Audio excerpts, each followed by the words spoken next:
What's going on, everybody? Sonar here, and I just got done fishing a Mountain Division BFL on Dale Hollow Lake. Man, it was a wet day and it was kind of tough. You know, this is a really strong division. A lot of people are you know, catching some good bags in the teens. I think there was 2 20-pound bags today, but the weights were very tight.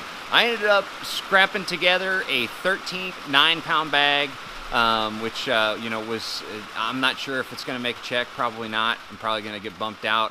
I needed something in the 14-pound range, but that's okay. It was, you know, a little bit of a grind. Like I said, this is a real strong division.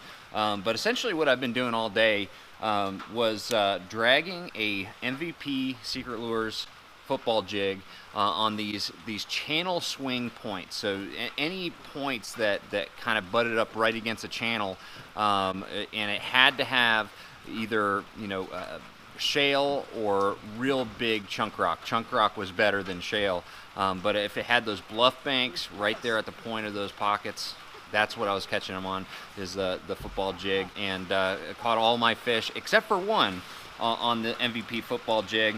And I paired that with 14-pound test vicious fluorocarbon, and then of course we've got a Quantum Tour S3, the high-speed gear ratio. You know, I want to get that jig back in and make another cast.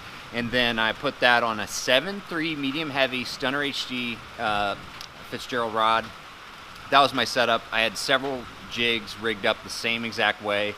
As far as the trailer that I was using a variety of different cross-style trailers. As long as they were green pumpkin, I was good to go. That's what I was getting my bites on.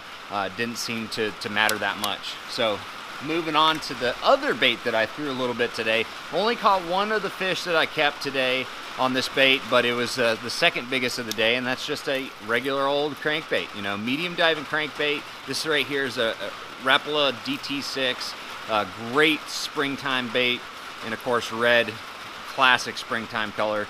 That's 12-pound test fluorocarbon on that. I was throwing it with a old school Quantum Energy PT, and then of course a 7.3 medium action Versus series from Fitzgerald rods. That's how I was catching them.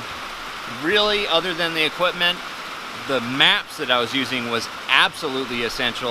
Navionics maps, or for this type of bite where you're trying to find those channel swings and some real steep points, you can't fish without it. So having my Navionics map there and being able to see exactly where those channels intersect points and pockets, that was the key. So we're on to the next one in the Mountain Division. So far, 2 decent finishes.